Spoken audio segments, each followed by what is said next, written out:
Okay, welcome back once again to all my dear students. Myself Hitesh Patel from Lux School of Science. અને આજે આ વિડિયોની અંદર આપણે વાત કરીશું કે તત્વના વર્ગીકરણ અને ગુણધર્મમાં આવર્તિતાની અંદરથી જેડબલી અને નીટમાં જે પણ ક્વેશ્ચન પૂછાય છે કેવી રીતે ક્વેશ્ચન પૂછાશે એ બધું આપણે ડિસ્કસ કરીશું. ઘણા બધા એમસીક્યુ વિશે આપણે ચર્ચા કરીશું કે ઘણા બધા વિદ્યાર્થીઓને આ મૂંઝવણ થતી હોય કે સર જેડબલી અને નીટમાં એમસીક્યુ કેવા પૂછાય, બરાબર? તો આજે આપણે જોઈએ પહેલો એમસીક્યુ. અહીંયા આપણે એવું પૂછ્યું હોય કે તત્વોની ઇલેક્ટ્રોનીય રચના છે. એમસીક્યુ તત્વોની ઇલેક્ટ્રોનીય રચના આપેલી છે, જેમાં લખ્યું છે કે 1s2 2s2 2p6 3s2 અને 3p5, બરાબર? તો આ તમને આપેલું છે એ કયા સમૂહનું તત્વ છે. તો આ તત્વ કયા સમૂહમાં આવેલ છે? ઓકે, તો આવો એક ક્વેશ્ચન પૂછ્યો હોય બેટા. તો સમૂહમાં ચાર ઓપ્શન આપણને આપેલા છે. પહેલો ઓપ્શન કયો? 3. બીજો ઓપ્શન આપણે 15, ત્રીજો ઓપ્શન 17 અને ચોથો ઓપ્શન આપણને 13 આપો, બરાબર?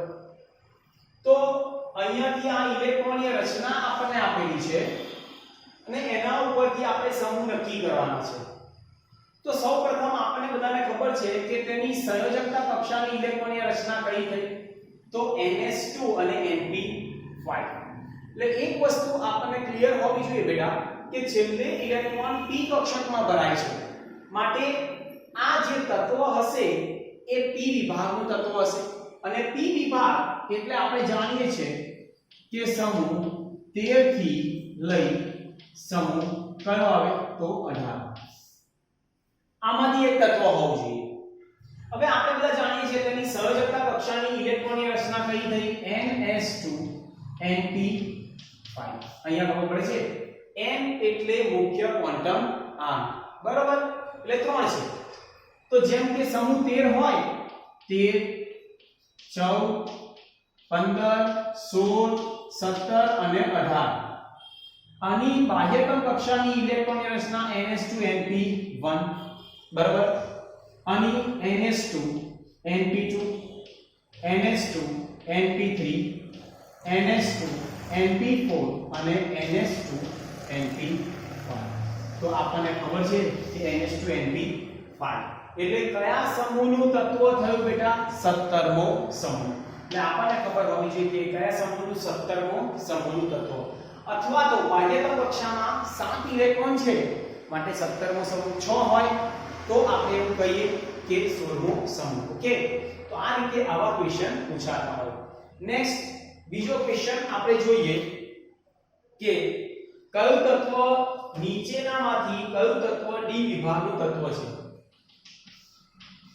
નીચેનામાંથી કયું તત્વ ડી વિભાગ નું છે? બરાબર? ઓપ્શન આપણે લઈએ કે સ્કેનેડિયમ, ગેલિયમ. પહેલું આપણું સ્કેનેડિયમ. બીજું ઓપ્શન લઈ લઈએ ગેલિયમ. ડી વિભાગનું તત્વ કયું છે? એટલે ત્રીજું આપણે લઈએ સેલેનિયમ અને ચોથું આપણે લઈશું ક્લોરીન. ચાલો, ક્લોરીન છે તો આપણે બધા જાણીએ છીએ બેટા કે આ કયા વિભાગનું તત્વ છે? તો p, બરાબર? ખ્યાલ આવે છે? ત્યારબાદ બીજું આપણે એવું કહીએ ગેલિયમ પણ p વિભાગનું તત્વ. હવે તમે બધા જાણતા હશો કે ST વડોદરા કોર્પોરેશનમાં ફેકોનિકુલ જે સમૂહ 3 નું તત્વ જેને કહીએ સ્કેનેડિયમ, અને એ કયા વિભાગમાં આવે? ડી વિભાગમાં. કારણ કે સ્કેનેડિયમ હોય બેટા તો તેનો પરમાણુ ક્રમાંક કેટલો છે? 21. છેલ્લે ઇલેક્ટ્રોન શેમાં ભરાય? ડી કક્ષકમાં. કેવી રીતે? તો જો AR એટલે નિષ્ક્રિય વાયુ કોર, બરોબર, અને પછી આવશે 4s2 અને 3d1 એટલે આના r1 એટલે 18 થઈ ગયા, 18 વત્તા આ 2 અને વત્તા 1 એટલે કેટલા થયા 21. સમજાય છે? ખ્યાલ આવ્યો? એટલે છેલ્લે ઇલેક્ટ્રોન d માં ભરાયો એટલે સેનેડિયમ જે છે તેને આપણે કહીએ ડી વિભાગનું તત્વ. ક્લિયર? જોઈ લો અને નોટ ડાઉન કરી લો. આવા બીજા ઘણા MCQs આપણે જોઈએ છે.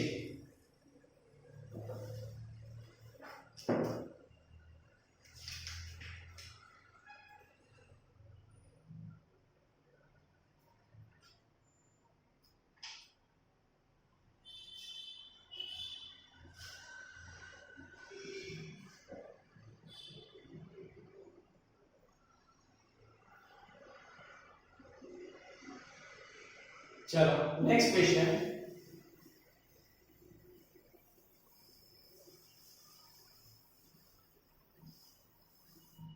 नेक्स्ट क्वेश्चन આપણે જોઈએ કે નીચેનામાંથી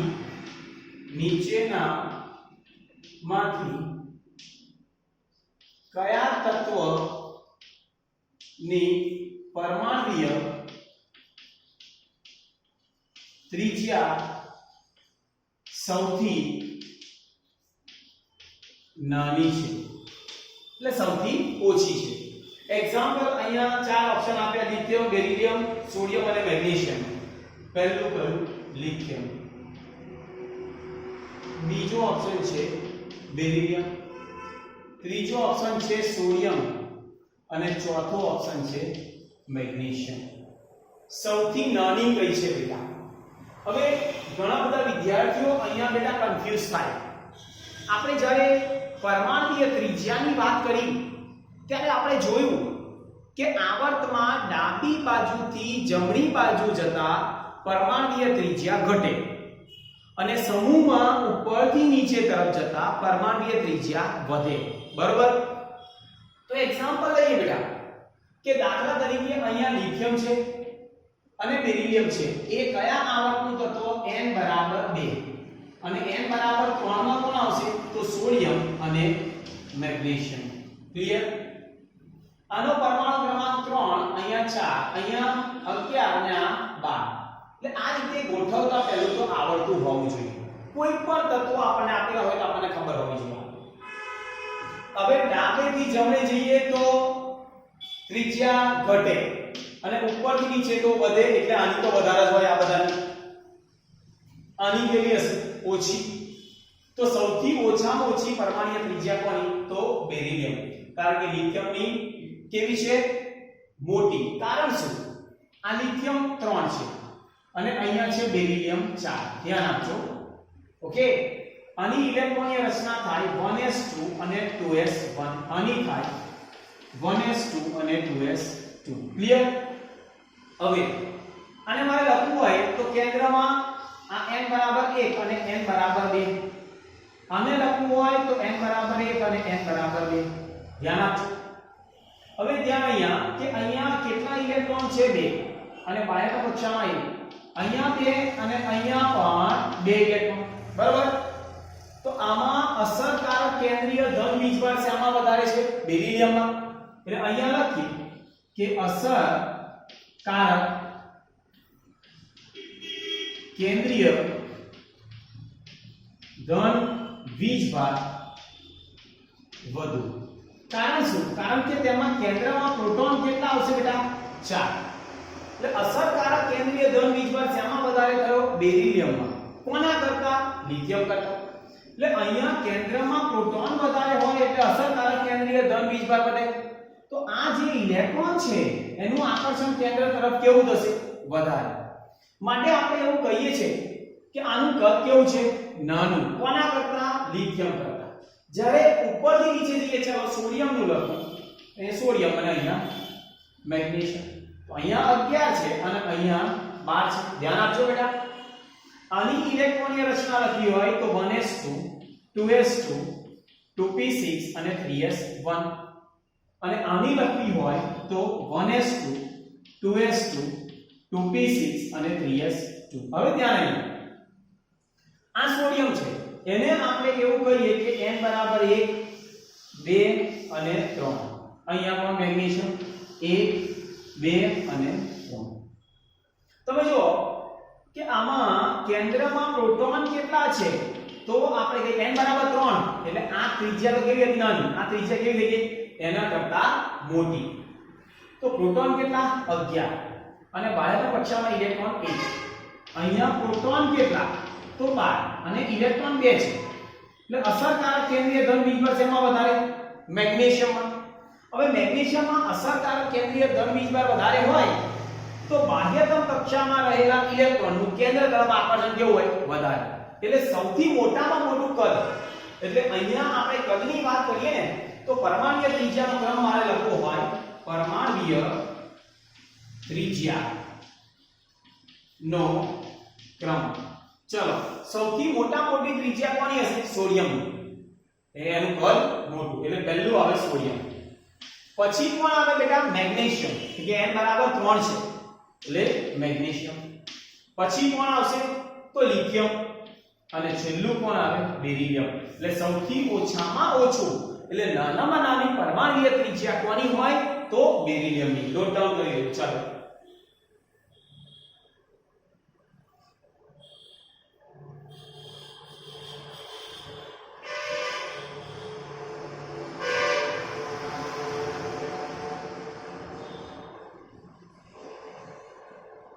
चलो नेक्स्ट क्वेश्चन.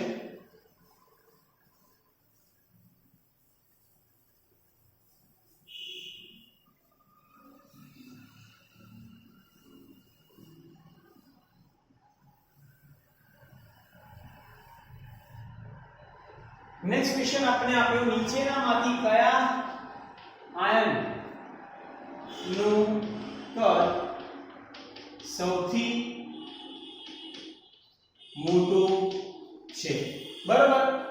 આયનો આપણે લખી દઈએ કે n-3 O-2 n-3 O-2. બીજો ઓપ્શન આપણને આપેલો છે F- અને Na+. F- અને Na+. ચલો આ બધા આયનો છે.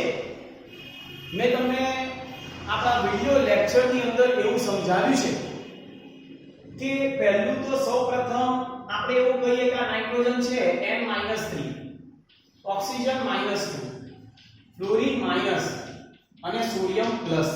બરાબર ધ્યાન આપજો. આનો પરમાણુ ક્રમાંક 7 8 9 અને 11. બરાબર. આમાં ઇલેક્ટ્રોનની સંખ્યા થાય 10. આમાં પણ ઇલેક્ટ્રોન 10, આમાં પણ ઇલેક્ટ્રોન 10 અને આમાં પણ ઇલેક્ટ્રોન 10. જેને આપણે કહીએ સમ ઇલેક્ટ્રોનિય સ્પીસીસ. શું કહીએ? સમ ઇલેક્ટ્રોનિય સ્પીસીસ. બરાબર.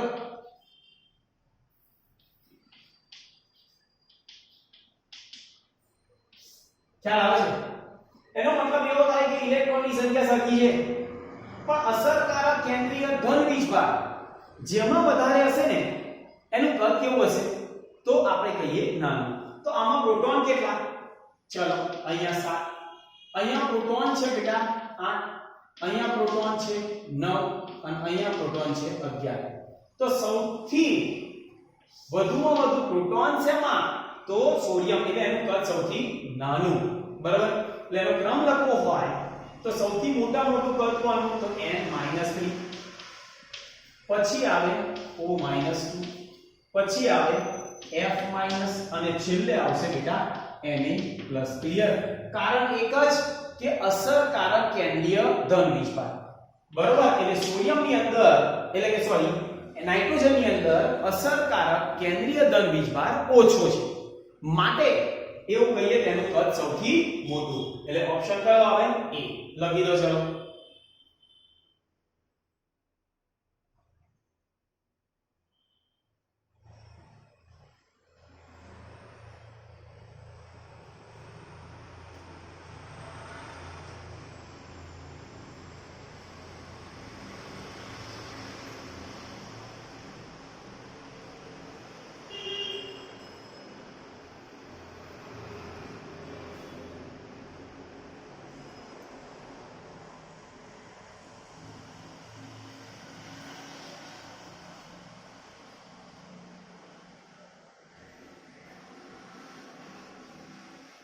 ચલો ઓકે, હવે આપણે જોઈએ નેક્સ્ટ ક્વેશ્ચન.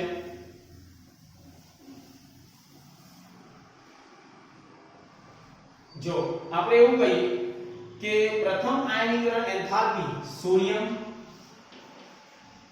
મેગ્નેશિયમ, એલ્યુમિનિયમ અને સિલિકોન ની પ્રથમ આયનીકરણ એન્થાલ્પી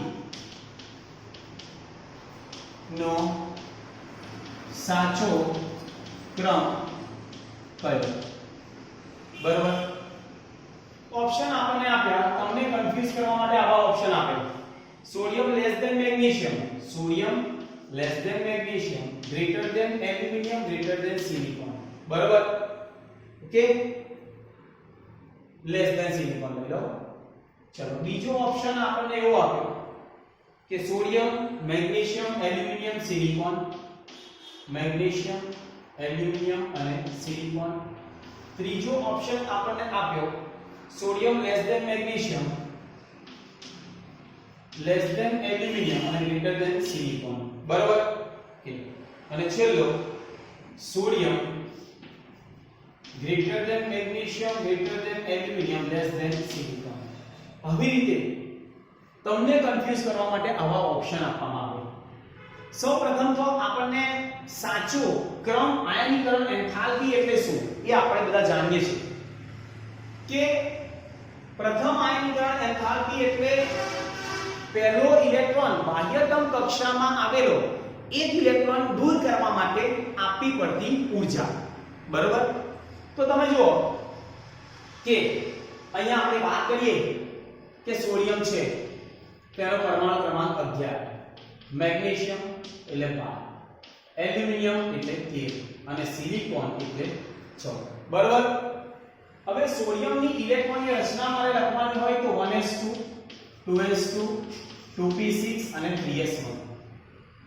મેગ્નેશિયમની લખવાની હોય તો 1s2, 2s2, 2p6 અને 3s2. એલ્યુમિનિયમની લખવાની હોય તો 1s2, 2s2, 2p6, 3s2 અને 3p1. અને સિલિકોનની લખવાની હોય તો 1s2, 2s2, 2p6, 3s2 અને 3p2. ક્લિયર? હવે દરેક ધ્યાન આપો. આપણે બધા જાણીએ છીએ કે આ બધા સોડિયમ, પછી મેગ્નેશિયમ, ત્યારબાદ એલ્યુમિનિયમ અને સિલિકોન એક જ આવર્તના તત્વો જેને કહીએ n બરાબર 3 ત્રીજા આવર્તના તત્વો છે. બરાબર, હવે સોડિયમ છે તો સોડિયમની અંદર પહેલો સોડિયમ આવશે એટલે એનો પરમાણુ 11, આ 12, આ 13 અને આ 14. આપણે એવું ભણી ગયા હવે જ આપણે જોયું કે ડાબી બાજુથી જમણી બાજુ જતા શું થાય બેટા? તો પરમાણુય ત્રિજ્યા ઘટે તો આકર્ષણ વધવાનું છે. ત્રિજ્યા ઘટે એટલે આકર્ષણ શું થાય? વધે. એક્ઝામ્પલ લો, આની અંદર n બરાબર 1, n બરાબર 2, n બરાબર 3 આનું કદ મોટું. આની અંદર n બરાબર 1, n બરાબર 2 અને 3, n બરાબર 1, 2 અને 3, અહીંયા 1, 2 અને 3 આવી રીતે. બરાબર, તો એવું કહેવાય કે આની અંદર આકર્ષણ કેવું હશે? આ ઇલેક્ટ્રોનનું કેન્દ્ર તરફ ઓછું. તો આ ઇલેક્ટ્રોનને દૂર કરવો હશે તો મારે ઓછી ઊર્જાની જરૂર પડે. જ્યારે અહીંયા આકર્ષણ કેવું થઈ ગયું? વધારે. અહીંયા એના કરતા વધારે અને અહીંયા એના કરતા પણ વધારે. તો સૌથી વધારેમાં વધારે ઊર્જા કોને જોઈએ? તો આપણે એવું કહીએ સિલિકોનને. સમજો, હવે ધ્યાન આપજો. તો આપણો ક્રમ એવો થાય કે સૌથી વધુમાં વધુ આ તો ઇલેક્ટ્રોન ક્યાંથી દૂર થશે? 3p માં.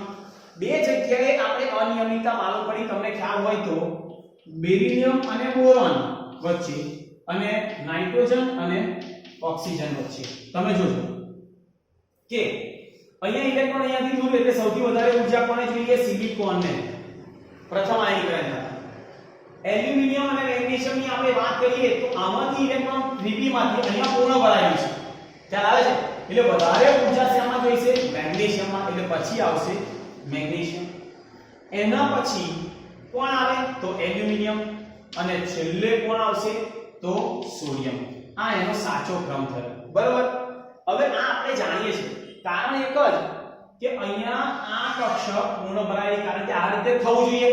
પણ આ કેવી છે પૂર્ણ ભરાય તો આમાંથી ઇલેક્ટ્રોનને દૂર કરવો હોય તો આના કરતા વધારે ઊર્જાની જરૂર પડે આપણે ભણી ગયેલા છે ઓકે તો આ રીતે ક્રમ થઈ ગયો હવે તમે જો લેસ ધેન માં લખવું હોય તો આવું લખાય sodium less than aluminium less than magnesium અને લેસ ધેન સિલિકોન ચલો સોડિયમ ની એલ્યુમિનિયમ કરતા ઓછી છે એલ્યુમિનિયમ ની મેગ્નેશિયમ કરતા ઓછી એટલે મેગ્નેશિયમ ની વધારે છે અને બધાની ઓછી સિલિકોન કરતા એટલે ઓપ્શન એ હોય છે એ જ છે સોડિયમ ગ્રેટર ધેન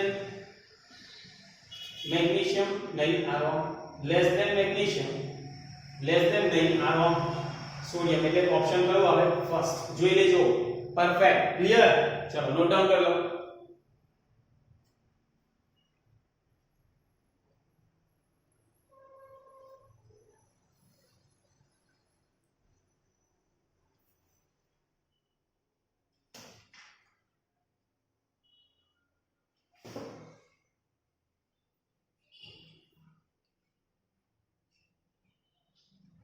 ચાલો હવે એક છેલ્લો ક્વેશ્ચન બેટા કે પ્રથમ આયનીકરણ એન્થાલ્પી નો સાચો ક્રમ અહીંયા તત્વો આપણે બદલી કરીએ છીએ બરોબર કે કાર્બન નાઇટ્રોજન અને ઓક્સિજન ને લખીએ કાર્બન નાઇટ્રોજન અને ઓક્સિજન ચાલો તમારે જાતે ટ્રાય કરો બરોબર પહેલો option C greater than n greater than O બરાબર પછી C greater than n less than O C આપણે આપ્યું C less than n greater than O અને D ઓપ્શન આપ્યો C less than n less than O બરાબર એક option છે ચાલો તમને કન્ફ્યુઝ કરવા માટે આવી રીતે કોઈ ક્વેશ્ચન પૂછાય બેટા સૌપ્રથમ આપણે શું યાદ રાખવાનું સી કાર્બન છે કાર્બન નાઇટ્રોજન અને ઓક્સિજન એક જ આવર્તના તત્વ જેને આપણે કહીએ n બરાબર બીજા આવર્તમાં બરાબર કાર્બનનો પરમાણુ ક્રમાંક 6 7 અને 8 એની ઇલેક્ટ્રોનની રચના 1s2 2s2 અને 2p2 અને 1s2 2s2 2px1 2py1 અને 2pz અડધી ભરાઈ ગઈ અને 1s2 2s2 2px2 2py1 અને 2pz1 આ p કક્ષકમાં બે ઇલેક્ટ્રોન છે એટલે ડાબી બાજુથી જમણી બાજુ જઈએ તો ઇલેક્ટ્રોનને દૂર કરવા વધારે ઊર્જા પણ સૌથી વધારે ઊર્જા શેમાં જશે નાઇટ્રોજન કારણ એક જ કે સંપૂર્ણ અડધી ભરાયેલી છે એટલે ઓક્સિજન કરતા નાઇટ્રોજનને વધારે ઊર્જા જશે એટલે નાઇટ્રોજન પછી આવશે ઓક્સિજન અને પછી આવે કાર્બન કાં તો carbon less than oxygen less than nitrogen clear આ ક્રમ સાચો એટલે કાર્બન ગ્રેટર ધેન નાઇટ્રોજન આવે ના કાર્બન ગ્રેટર ધેન નાઇટ્રોજન ના આવે કાર્બન લેસ ધેન નાઇટ્રોજન આવશે અને નાઇટ્રોજન ને ઓક્સિજન કરતા વધારે ઓકે ગુડ એટલે ઓપ્શન સી ક્લિયર તો આવી રીતે બેટા કોઈ પણ ક્વેશ્ચન આપણને પૂછાય એમસીક્યુ ની અંદર તો આપણને ખબર હોવી જોઈએ કે ભાઈ પ્રથમ આયનીકરણ એન્થાલ્પી એટલે પહેલો ઇલેક્ટ્રોન દૂર કરવા માટે આપવી પડતી ઊર્જા બરાબર બીજું એક્ઝામ્પલ આપણે લઈએ કે દ્વિતીય આયનીકરણ એન્થાલ્પી ચલો અહીંયા હું ખાલી એક જ લખી દઉં કે દ્વિતીય આયનીકરણ એન્થાલ્પી અને ફ્લોરીન વધારી દઉં છું ચલો અહીંયા લખી દઉં છું ઓક્સિજન અને ફ્લોરીન અને જેની દ્વિતીય આયનીકરણ એન્થાલ્પીનો સાચો ક્રમ આપણે લખવાનો છે લાસ્ટ ક્વેશ્ચન બરાબર ચલો પહેલો એ ઓપ્શન આપ્યો C greater than nitrogen greater than oxygen greater than fluorine બીજો ઓપ્શન આપણે આપ્યો oxygen nitrogen fluorine carbon oxygen nitrogen fluorine અને કાર્બન ત્રીજો ઓપ્શન આપણે આપ્યો oxygen fluorine nitrogen carbon oxygen fluorine nitrogen અને કાર્બન અને ચોથો ઓપ્શન આપણને આપ્યો fluorine oxygen nitrogen carbon fluorine oxygen nitrogen અને કાર્બન આ રીતે ચાર ઓપ્શન આપણને આપ્યા છે હવે ધ્યાન રાખો મેં અહીંયા કહ્યું દ્વિતીય આયનીકરણ એન્થાલ્પી એનો મતલબ એવો થાય કે એક ઇલેક્ટ્રોન ઓલરેડી દૂર થઈ ગયો છે હવે બીજો દૂર કરવાનો છે તો આપણે લખીએ પહેલા તો કાર્બન પછી નાઇટ્રોજન ઓક્સિજન અને ફ્લોરીન 6 7 8 અને 9 એક દૂર થઈ ગયું છે કે આની ઇલેક્ટ્રોનની રચના મારે થશે 1s2 અહીંયા પ્લસ પ્લસ પ્લસ પ્લસ જો લખી દઉં છું રાઈટ તો 1s2 2s2 અને 2p1 1s2 2s2 2px1 2py1 અને 2pz0 એક દૂર થઈ ગયું છે 1s2 2s2 2px1 2py1 અને 2pz1 અને આને 1s2 2s2 2px2 2py1 અને 2pz1 ક્લિયર સમજાય હવે તમે જુઓ કે સૌથી વધુમાં વધુ ઊર્જા કોને જોઈએ તો ઓક્સિજન કારણ શું હવે ઇલેક્ટ્રોન દૂર કરવો છે તો આ પૂર્ણ ભરાયેલી છે અને અહીંયા p કક્ષકમાં બે ઇલેક્ટ્રોન છે માટે અપાકર્ષણના કારણે અહીંયાથી સરળતાથી ઇલેક્ટ્રોન દૂર થશે તો સૌથી વધારે શું આવશે ઓક્સિજન દ્વિતીય આયનીકરણ એન્થાલ્પીની વાત કરીએ બરાબર પછી કોણ આવે ક્લોરીન એના પછી કોણ આવશે તો નાઇટ્રોજન અને છેલ્લે કાર્બન જો સૌથી વધારે oxygen chlorine nitrogen carbon option C clear એટલે બીજો ઇલેક્ટ્રોન દૂર કરવા માટે આપણી પડતી ઊર્જા એટલે ઓલરેડી એક ઇલેક્ટ્રોન દૂર થઈ ગયો છે એટલે એક ઓછો લખી દો અને હવે દૂર કરશો તો ઓક્સિજનને સૌથી વધારે જોઈશે ક્લિયર એટલે એક વસ્તુ ધ્યાન રાખવાનું કે જ્યારે પણ આપણે ઇલેક્ટ્રોન દૂર કરીએ છીએ ત્યારે એક વસ્તુ ખાસ ધ્યાન કે આયનીકરણ એન્થાલ્પી એક સંપૂર્ણ ભરાયેલી કક્ષક અને એક અર્ધપૂર્ણ ભરાયેલી કક્ષક હોય ને ત્યારે જ એની અંદર વિચલન માલુમ પડતી હોય છે બરાબર એટલે એ ખાસ ધ્યાન તમે રાખશો ઓકે તો આજના વિડિયો માટે આટલું ઇનફ નેક્સ્ટ વિડિયોની અંદર આવા ઘણા બધા એક્ઝામ્પલ જેડબલઈ નીટ રિલેટેડ આપણે થોડા સોલ્વ કરીશું જેથી તમારા માઇન્ડની અંદર આ ટોપિક રિલેટેડ બધો જ ફંડા ક્લિયર થાય ઓકે ચલો થેન્ક યુ વેરી મચ